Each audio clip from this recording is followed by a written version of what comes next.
Samping Pak Kursi yang sedang bekerja, mendarai kuda supaya baik jalannya. Kakek kita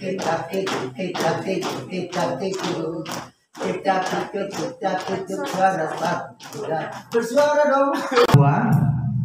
Kita mengadakan Loka 7 ini berarti kita Loka 7 tidak mungkin kita lompat-lompat, tidak sama tadi lompatnya seperti kuda lain, ya.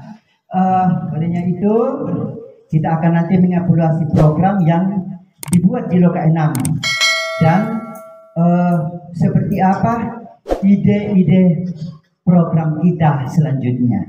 Ya, teman-teman, saya kira kesepakatan belajar ini penting kita lakukan.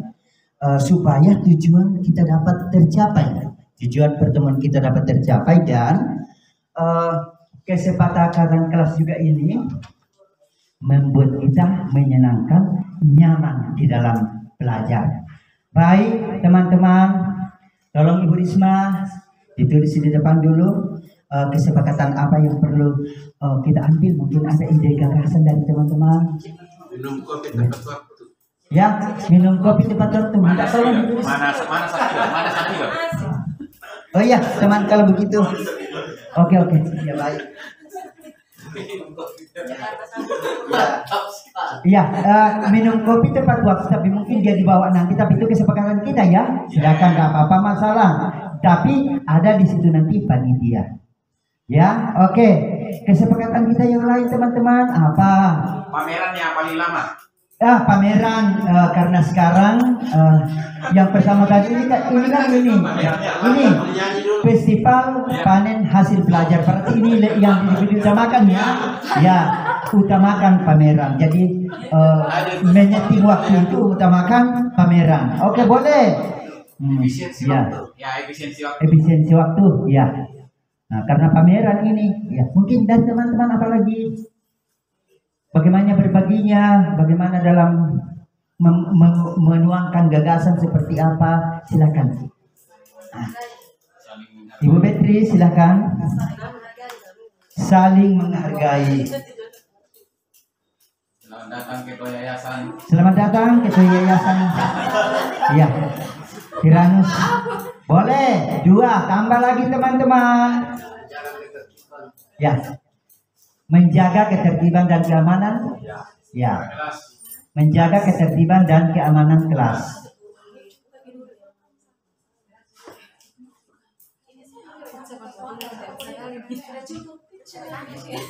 Iya, cukup.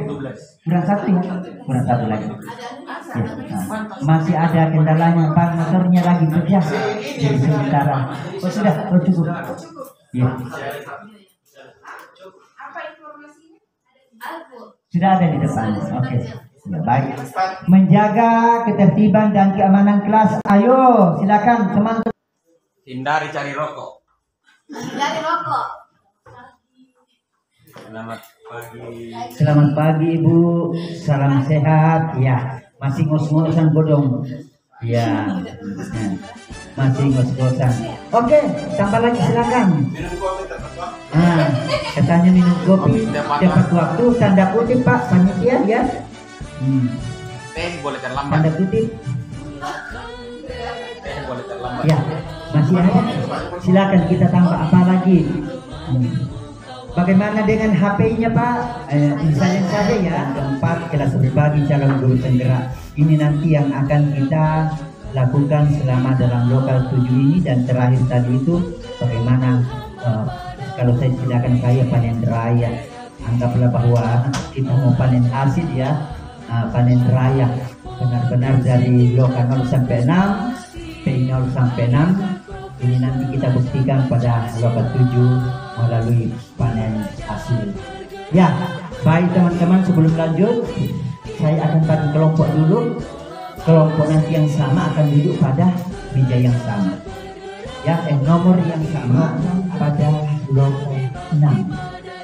Saya kira teman-teman evaluasi program nanti pada lokal 6 ini, ya, ini kita sudah lakukan pada pendampingan individu 6 secara individu. Tetapi nanti kita akan mengevaluasi program secara kelompok, yaitu apa yang dilakukan pada PI sebenarnya itu yang diangkat pada lokal ini, hanya kita lakukan secara kelompok. Ya, selanjutnya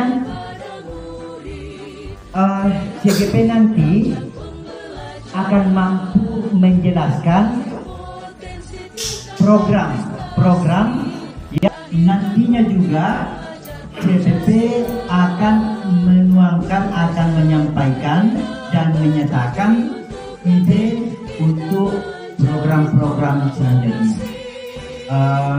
Ini juga kita sudah bahas pada PI, tapi saya yakin karena memang dari BPTG ya ada peralihan dari penjas ke BPTG, akhirnya memang kita diberikan waktu setelah lokal ini kita bisa melakukan lagi teman-teman. Dapat mengevaluasi tugas lokal karya 6. Kemudian yang kedua, calon guru penggerak dapat mengevaluasi program pelatihan calon guru penggerak. Sebenarnya sama ya pemikirannya dari Pak Sanju kita ini. Masalah waktu dengan padatnya jadwal yang ada. Juga untuk sumber informasi untuk manusia kadang-kadang karena kemarin kami di awal sudah seperti adanya rolling bekas dan ada pergeseran di antara yang menyebabkan dari direncanakan dari awal tapi ada pergeseran ganti personil yang ya, tadi sudah ada di atas seperti apa proyek yang kita lakukan selama sebulan ini. Kita dipandu dengan 4 di atas ini, kita istilahkan 4P. Yang PP yang pertama itu adalah peristiwa, ya. P yang kedua adalah perasaan, P yang ketiga adalah pembelajaran, dan P yang keempat itu adalah penerapan ke depan. Ya teman-teman. Ya, teman-teman nanti akan merefleksikan program yang dijalankan seperti yang sudah dilakukan pada pendamping yang akan disampaikan. Program apa saja yang Bapak Ibu sudah buat. Yang kedua, apakah ada perubahan rencana dalam menjalankan program tersebut? Setelah dibuat, apakah terjadi perubahan rencana? Itu kita masukkan ke dalam P peristiwa. Ya, oke. Yang kemudian nanti Bapak Ibu dapat menyampaikan hasilnya. Ya, hasilnya. Yang selanjutnya perasaan. Pertanyaan perasaan, apa yang Bapak Ibu rasakan dalam membuat program tersebut? Ya, itu adalah pertanyaan perasaan. Lalu bagaimana perasaan Ibu dalam menjalankan program tersebut? Apa yang Ibu rasakan saat program itu berhasil? Ya, tetapi ada juga yang tidak berhasil. Bagaimana perasaan Bapak Ibu atau apa yang Bapak Ibu rasakan? Selanjutnya untuk pembelajaran, ada pertanyaan untuk pembelajarannya. Apa yang Ibu pelajari dalam menjalankan program itu? Ada mungkin pelajaran-pelajaran yang Bapak Ibu ambil. Kemudian apa kuncinya sehingga program itu bisa berhasil? Itu adalah pertanyaan untuk pembelajaran. Lalu pertanyaan untuk penerapan ke depan. Apa yang perlu diperbaiki bila Bapak Ibu ingin mengerjakan program yang baru? Ya. Selanjutnya, apa saran yang dapat Bapak Ibu bagikan kepada teman-teman dalam kelompok pada kelompok terhadap program-program yang baru ini? Baik Bapak Ibu, dalam bercerita nanti tetap Bapak terpandu dengan 4P di atas ini ya, peristiwa, perasaan, pembelajaran, dan penerapan ke depan. Ya, oke, baik. Nanti di dalam kelompok silakan diskusi siapa dulu yang akan berbicara untuk menceritakan dari atas tentang P5 yang dilakukan di sekolah kita, tetapi itu nanti disampaikan di dalam kelompok ya. Jadi bapak-bapak sebenarnya aksi nyata ini kan semacam dadakan juga ya, karena program selama ini kan pandemi kegiatan siswa dibatasi. Jadi memang sebenarnya ada persiapan untuk penamatan dan ada juga rencana guru agama setiap rencananya diadakan setiap awal tahun, itu semacam bimbingan rohani ya untuk siswa sebelum masuk di kelas 6. Tapi karena pandemi pola belajar berubah, makanya setelah diskusi dan dipetakan kira-kira apa kelemahan selama pembelajaran ini, kami rencanakan sih saya ungkap ke teman-teman karena pas mau penamatan kemarin itu akhlak anak-anak kayak bagaimana ya, mungkin karena tidak ada interaksi langsung, makanya seperti nilai sikap itu rata-rata di bawah, tidak ada gitu. Makanya untuk penamatan bisa kita kasih kesan sedikit ya. Setelah itu saya buka semacam diskusi, ada diskusi di grup WA dulu dengan guru orang tua, guru. Di situ mulai ada bagaimana kalau acara penamatan siswa seperti ini dirangkaikan dengan bimbingan rohani. Setelah dipikir-pikir ya kembali masalah yang terbesar muncul itu biaya. Ya karena selama ini kan anak-anak masuk ke orang tua, anak-anak itu fokus di rumah saja, bisa dibawa lagi dulu. Setelah itu gitu kan tidak mungkin dari dapatkan kegiatan seperti ini. Diskusi dipetakan aja ya, puji syukur ada masukan dari orang tua bahwa biaya mungkin bisa kita kelola dengan pelibatan orang tua dan ada donatur. Jadi tetap dilaksanakan lagi kegiatan. Setelah itu keterlibatan pihak-pihak karena tabene kami di sini itu kurang gurunya, sedangkan nikah itu yang muslim cuma Bu Halimah sendiri, sedangkan siswa agak banyak. Di situ dia setelah diskusi dengan orang tua ada masukan lagi orang tua siap membantu ya. Jadi di situ berjalan rencananya kemarin ke Bayar. Jadi setelah diskusi berkembang lagi bahwa bukan cuma semacam bimbingan rohani, kalau bisa ada semacam seminar ini tentang karakter. Nah, jadi di situ jadi rangkaian, jadi ada ibadah, jadi bimbingan rohani dulu, terus seminar, setelah itu acara penghormatan. Jadi kami itu bisa dirangkaikan dengan game, sebagaimana karena terus siswa kami yang mau tamat kita ada yang tidak boleh kenal, karena 3 tahun tidak ketemu, sudah mau tamat karena 4 rombel, 4 tarawih. Begitu ada yang dapat jadi di kelas juga beberapa kegiatan game dan waktu itu terserang untuk 4 rombel itu saya tenang jawab karena saya satu-satunya guru kelas 6 yang asli, yang lain itu guru mapel yang diperbentuk menjadi guru kelas, jadi memang berat. Bentuk ada beberapa rekan CGP, ada Anas bantu, ada Putri, dan beberapa teman-temannya. Jadi situ memang keterlibatan lain. Hal penting yang saya dapat kesini dari terbuka. Jadi perasaan yang paling berat itu namanya sekolah negeri mau minta biaya. Itu yang paling berat karena sedikit-sedikit nanti kita diviralkan. Tapi kalau ternyata saya masukkan di grup WA, karena masih ada skripsinya di situ buat caranya bagaimana dengan pembiayaan, karena kalau kita begini, saya sampaikan resikonya kalau kita lakukan begini ada konsekuensinya begini, dan ternyata antusiasme orang tua siswa itu bahkan orang tua siswa yang ikut mengajar sampai 1 kilometer sekitar 50%. Jadi semacam Bu Halimah aja yang guru agama Islam agak ada ketakutan tersendiri bagaimana saya menghandle ini, ternyata ada orang siswa juga yang terlibat. Ada yang memang ustaz untuk bimbingan rohani yang Kristen kami tidak panggil, tapi yang pendeta ada beberapa orang yang hadir, ada 3 orang. pengen terjadi ya lumayan. Jadi intinya ada seperti ini biar ini terasa.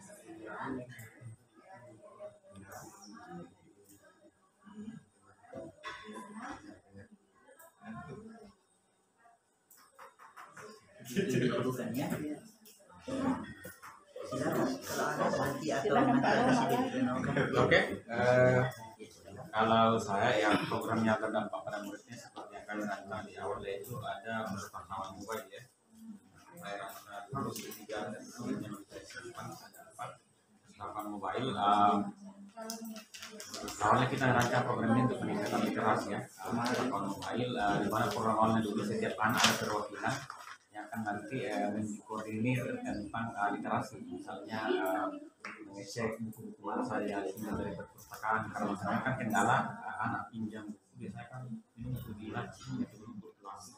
Sekarang anak sudah berkreasi buat ini di kode-kode kelas. Nah, tapi di situ ada kendala karena program ini pas kita masuk ke pendidikan kelas, jadi otomatis semua kegiatan seperti ini. Nah, program pun saya ubah di tahun ajaran baru saya ubah, tetap arahnya literasi, dan yang jalan itu adalah anak membuat setiap perwakilan kelas diupayakan ada yang mengikuti program menulis puisi temanya kemerdekaan, dan puji Tuhan yang kemarin itu sempat berjalan dengan baik. Kendala awalnya memang bahwa kekuatan anak dalam menulis itu ada di keterbatasan kata-kata, tapi saya katakan tulisan ya, nanti kita lakukan, dan ya itu berjalan dengan baik. Kalau pas perayaan tahun 2019 program itu saya luncurkan, lebih 30 anak ikut dari seluruh program ikut perwakilan, dan teman-teman daerahnya semua kan sekarang pimpinan dan kita sertifikatkan, kita bagikan langsung dari sertifikat juara anak-anak ikut untuk menjadi sebuah konten literasi untuk sekolah, anak, sekolah, dan seperti itu selatan. Maka saya munculkanlah karya itu dalam sebuah buku. Jadi ini dalam proses editing saja, dan ini hasilnya dari perubahan program itu. Awalnya di pustaka mobile juga arahnya begini, tapi yang kita minta adalah refleksi pembelajaran anak. Ketika dia misalnya belajar di kelasnya ada masalah, ada satu anak yang menulis cerita menarik di situ, kemudian kita satukan dan kita akan arahnya ke buku, tapi karena kondisi tidak memungkinkan kita bawa ke puisi yang menceritakan dengan tema kemerdekaan. Jadi di puisi kemerdekaan itu ada yang bercerita kemerdekaan jadi rumah, bagaimana ketika dia terkumpul di rumah, akhirnya dia ada dapat kebebasan. Dan ada juga yang bercerita tentang kebebasannya di rumah kos. Ada juga dapat kebebasan ketika itu kesempatan belajar lebih luas. Ada juga yang memberi kebebasan tentang kehidupan pribadinya yang terbatas, dan pun hanya sedikit saja kebebasannya yang dia ungkapkan. Dan itu adalah gambar umum dari program yang saya jalankan di pustaka mobile yang saya ubah karena kondisi yang memungkinkan, karena pas kita bawa ke program literasi yang lain, menulis dalam menulis puisi dengan tema kemerdekaan, menceritakan kemerdekaan sendiri. Berikut tindak lanjut ke depan ini tetap akan saya lanjutkan dengan kegiatan berbeda. Saya di literasi, karena basic saya di penulis, maka arahnya akan tetap memprogramkan anak menulis, dan yang sebentar khusus sekarang adalah anak di 3 bulan ke depan ini fokus ke kelas 10 dan kelas 11 itu anak menyusun cerita rakyat dari kampungnya sendiri.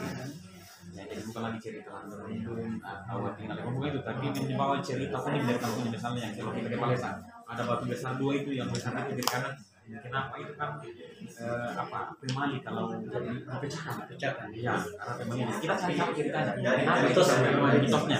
Nah, dan itu kita angkat cerita baru sebagai kekayaan literasi untuk pembelajaran anak di bahasa daerah atau bahasa Indonesia.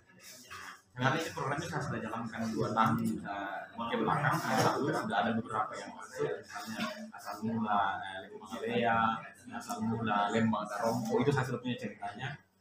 Keasliannya mungkin dalam tanda kutip tidak terlalu valid karena anak-anaknya mewawancarai tokoh-tokoh masyarakat di sana, tapi itu sudah ada gambaran bahwa ternyata anak bisa. dan itu program tindak lanjut saya kira. Ya, dan tantangan terbesarnya itu tadi kemampuan literasi anak, kurang apalagi saya itu basicnya bahasa Inggris, kemudian waktu kadang tidak sinkron. Nah, kalau terkait dengan BDI tadi biaya, sebenarnya biaya sebenarnya kalau di produksi sebenarnya ada pembiayaan di sekarang ya, termasuk dalam karya itu ada karya seperti yang dalam pembahasan itu bahwa ada program literasi yang jalan walaupun hasilnya belum nampak sekarang itu bisa dibayar dan ini kan program yang jalan ini saya upayakan nanti kita sudah masuk dalam proses percetakan proses kayak ISBN atau QRC sudah ada. Saya akan mintakan bantuan ke sekolah lewat dana bos karena apa? Di sini kan ada puluhan siswa yang ikut dan semuanya pasti mau memegang karyanya. Nah itu kan butuh biaya.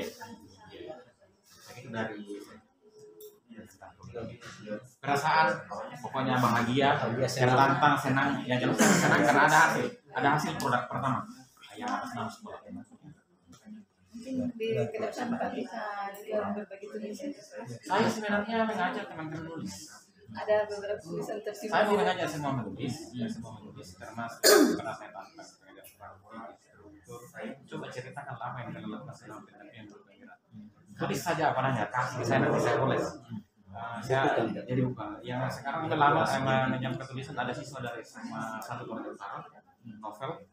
Berikut ada guru dari SMA 1 Ringal 4 Korea Utara. Saya sudah pandu tulis saja nanti kirim naskahnya. Saya edit nanti penerbitan kita komunikasi dengan penerbitan tidak mahal tidak akan sampai 1 juta sudah punya bahasa sekali.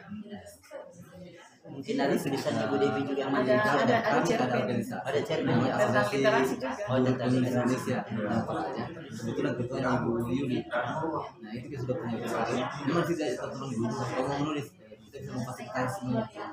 Saya sih kalau saya sempat bikin kuis sendiri. Ya, ada blog sendiri. Ada maunya langsung dicetak. Tapi biasanya konten tulisan saya simpan di blog. Saya simpan di blog, kemudian tinggal saya tarik ulang, kemudian saya edit masuk dalam.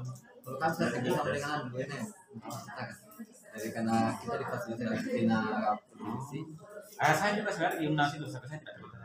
Iya. Karena ada sesuatu yang saya lihat kurang pas. Iya baru tahun ini ya. Nah, saya adalah instruktur nasional di bidang penulisan. Jadi tiap bulan itu saya kayak latih orang dulu. Saya latih pada sampai sekarang 6 ribuan. Itu guru dan dosen kita latih. Sampai persiapan profesor itu saya penulis. Cuma di Agupena saya tidak terlalu banyak. Memang belum bersih. Ya. Karyaku juga belum ada di Agupena. Jadi sementara ini yang lalu kita masih dalam Agupena tidak berjalan. Sudah banyak karena mereka ilmiah sudah mulai, rupanya itu sudah mulai naik dan kita kasih syukur Pak karena kami dalam hal itu tidak bisa atau tidak sempat untuk bisa berkontribusi dalam. Kalau bicara tentang program yang berdampak pada murid yang selama ini kami coba rencanakan di sekolah ya, yang berkaitan dengan karangan-karangan ilmiah itu kami belum, namun yang berkaitan dengan yang bilang ini tadi bahwa bagian dari pengamatan itu bagaimana bisa mengamankan metodologi kepada siswa supaya outputnya bagus. Kemarin juga kami lakukan hal itu. Dan masalahnya hampir sama bahwa tidak semua itu bisa dikontrol ketika sudah lepas. Namun sekolah itu tetap ngikut sekolah itu. Namun apa yang saya jelaskan di sini mengenai program yang sederhana yang saja harusnya beberapa beberapa bulan ini paling sederhana kami adakan jadwal piket Pak. Karena kami di sekolah Peloso kami punya pagar tidak ada. Iya. Jadi anak-anak itu liar dalam artian bahwa ketika gurunya lambat datang atau tidak datang, mereka sudah di kantin atau apa semua. Satpam cuma satu. Iya. Kami dari diskusi di situ dengan kepala sekolah, anggap mereka terjawab. Kami punya ide bahwa bagaimana bisa memanfaatkan keberadaan pengurus OSIS sama pramuka untuk bisa adakan piket tiap jam bukan tiap hari karena 1 jam bergilir lagi 2 orang 1 jam.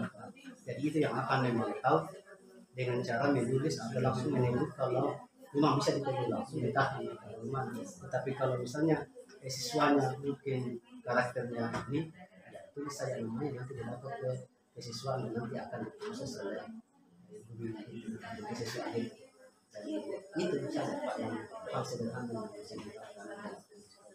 Karena setelah pandemi kemarin merasa siswa yang merasa program sederhana tapi bisa berdampak ya siap itu ya. Mungkin habis Cara sekarang program yang pertama pada mungkin sekian sesuai tadi. Jadi memang pandemi ini itu bisa dikatakan merusak moral anak betul. Apalagi 2 tahun ya, 3 tahun lah tidak ada interaksi langsung kepada anak-anak, baik anak-anak yang guru, sehingga di awal tahun pelajaran ini ada 2 program basic program sederhana yang dilakukan bagaimana membangun interaksi dengan anak-anak baik antara peserta dan pendidik maupun dari gurunya. Yang pertama yang saya lakukan adalah memanfaatkan pojok baca, yaitu masuk dalam program ketika di positif.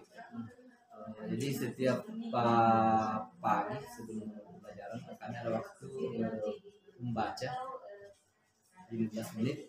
Kemudian setelah membaca saya memberikan kesempatan kepada beberapa anak, tidak semua karena itu ada waktu, untuk menceritakan kembali apa yang dia baca tadi. Jadi awal-awalnya yang jadi persoalan adalah anak-anak itu menghafal apa yang dia baca, sehingga dalam buku ini tidak sampai 1 halaman dia baca. Terus menjelaskan bahwa dia ingat akan dibaca.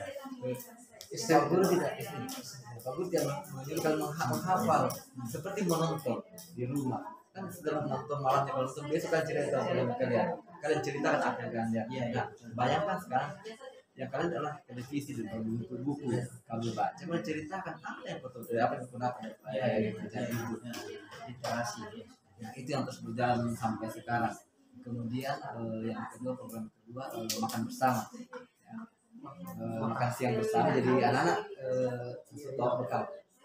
Jadi istirahat kedua, mereka tidak istirahat, lagi keluar harus makan bersama di kelas. Di makan bersama ini kita ajarkan bagaimana mereka menghargai makanan, makanannya, kemudian berdoa bersama sebelum makan. Kemudian ada sesi waktu mereka berbagi makanan. Ya, dan dengan cara itu mereka lebih dekat lagi dengan temannya, sehingga bisa katakan sekolah menjadi rumah kedua bagi anak itu tercapai. Sekarang saya masih fokus pada kelasku rumah kedua, karena ini belum saya coba pernah tawarkan ke teman-teman ke kelas guru-guru lain, ternyata tidak berjalan. Ini dalam berbagai macam hal. Mirip tempo dulu dalam berbagai laporan pendidikan yang sekali masih kuning. Itu sampai sekarang saya tidak bisa lupa itu. Nah, salah satu motivasi jadi guru adalah ingat itu. Tidak penilaian rapor ada makan. Ya, jadi itu yang saya lakukan dalam kelas. Kemudian untuk secara sekolah kami melakukan apel pagi. Ya, karena memang sejak pandemi pagi terjadi. Di apel pagi itu ada sisi memberi arahan dari tiga tentang bagaimana karakter dan sebagainya. Kemudian di akhir di hari Sabtu ada refleksi mingguan. Jadi perwakilan kelas kami minta menceritakan selama 1 minggu apa yang saya pelajari di sekolah. Jadi melatih mental anak, melatih jawab berbicara. Mungkin ke depan kalau bisa jadi seperti Pak Rumana jadi penulis, ada berbicara. Kelemahan anak sekarang adalah kurangnya pembenaran kata. Jangan karena anak guru saja membaca kan, ini dia kurang membaca, mungkin juga hanya literasi itu tetap menjadi prioritas. Dan memang sadari dulu yang paling utama bagi saya bukan mengisi otaknya anak, tapi mengisi hatinya. Makanya saya biasa sama saya tidak perlu nilainya berapa nanti kalau saya mau, karena nilai yang mereka perlu di SD ini bukan jaminan kesuksesan mereka. Saya kalau karakternya baik itu akan mengatakan ya, mungkin saja ya apa saya lakukan untuk bisa masuk di dalam diskusinya tadi sedikit gitu biayanya untuk satu tahun makan siang. Itu tantangannya memang ada juga orang tua yang sekarang tidak menyiapkan makanan ya. Jadi itu nih kita tidak kalau tidak bawa makanan adalah bawa tempat. Bawa tempat nanti berbagi dengan teman-teman. Di samping banyaknya masalah kayak gitu ya kan. Terus kan pasti kita bertanya 2-3 kali ya dalam kan anaknya sih kenapa? Ternyata memang ada yang dari keluarga ekonomi lemah dan memang pemikiran orang tua yang terlalu sibuk dan yang jangan belajar peristiwa. Dari peristiwa di sini yang saya lakukan di sini yaitu karena saya di tingkat SMK. Jadi kebanyakan murid-murid yang masuk di tingkat SMK itu lebih mengarah, lebih sukanya kepada mata pelajaran kejuruan. Nah, saya sendiri sebagai guru matematika di sini mau meningkatkan minat belajar murid dalam belajar matematika. Sehingga program yang saya ambil di sini yaitu mengenai numerasi. Nah, dalam kegiatan numerasi yang saya lakukan dalam kelas ini, saya bekerja sama dengan rekan CGP di sekolah. Kami bekerja sama menyatukan persepsi untuk mengangkat program ini yaitu numerasi dan kami terapkan di kelas secara bersama-sama. Nah, dalam kegiatan ini, dalam pembelajaran ini hampir sama dengan kegiatan ice breaking atau ada juga untuk membuat murid lebih fokus untuk belajar. Nah, ada kegiatan yang saya lakukan misalkan karena di sekolah kami itu dalam kelas sudah dilengkapi dengan TV. Kemudian kalau yang ruangan tidak ada TV-nya karena belum lengkap semua TV-nya, kami memakai LCD. Yang saya tampilkan biasanya itu adalah gambar-gambar yang sebenarnya dalam gambar tersebut ada nilainya. Jadi saya padankan gambar-gambar di situ seperti kita sebenarnya belajar di SD. Tapi itu mereka lebih fokus. Kadang saya kasih mulai dari tingkat rendah dulu, penjumlahan, pengurangan, masuk lagi perkalian, masuk lagi pembagian. Kemudian ada juga yang saya buat dalam bentuk quizzes dan ada juga dalam bentuk video. Saya biasa menayangkan video di TV, kemudian murid menarik kesimpulan atau apa yang mereka pelajari. Tetapi videonya ini mengenai mata pelajaran dalam matematika walaupun tidak fokus untuk materi yang saya ajarkan pada saat itu. Yang kedua yaitu mengenai perasaan saya merasa senang karena kadang ada murid yang sudah mengantuk sekali dalam kelas. Nah, kalau saya tampilkan biasa gambar-gambar, mereka kayak lebih fokus mau lihat lagi. Nah, kadang mereka sudah ada 3 gambar saya tampilkan, tambah lagi Ibu. Apalagi kalau sudah jam terakhir, sudah jam mengantuk bagi siswa biasanya. Jadi dari situ saya melihat bahwa ternyata ini murid lebih fokus kalau untuk memenuhi gaya belajarnya ya. Ada yang audio, visual, kemudian kinestetik. Untuk kinestetiknya di sini dalam kelas biasanya saya kasih sebuah kertas dan kertas itu dicarikan jawabannya di temannya yang lain. Nah, itu untuk gaya belajar kinestetiknya. Kemudian untuk pembelajaran yang saya dapatkan itu tadi bahwa karena murid dasarnya itu kalau matematika atau perhitungan sangat kurang, dari sini saya belajar bahwa untuk meningkatkan cara belajar mereka dalam pembelajaran mereka lebih fokus dengan memenuhi gaya belajar mereka. Kemudian mengenai penerapannya ke depan mungkin saya akan lebih tingkatkan lagi cara-cara yang lain. Saya akan mencari cara-cara yang lain lagi untuk meningkatkan program yang berdampak pada murid yang saya lakukan di sekolah. Terima kasih, salam dan bahagia.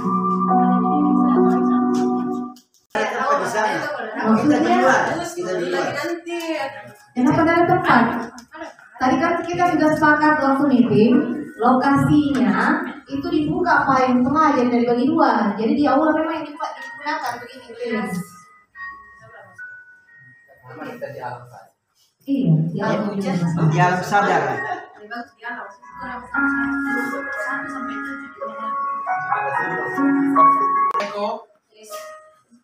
Tapi menarik Pak Eko. Betul masih ada. Belum dicuci. Kalau itu ada rumusnya Pak. Iya. diambil jam 11 tadi malam. Jangan makan dulu.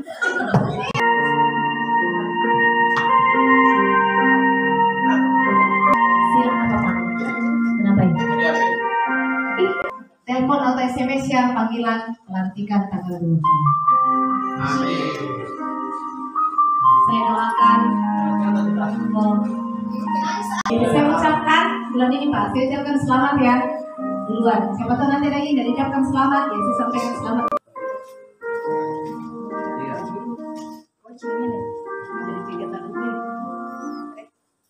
Dua kali. Beres foto kak dulu beres pas.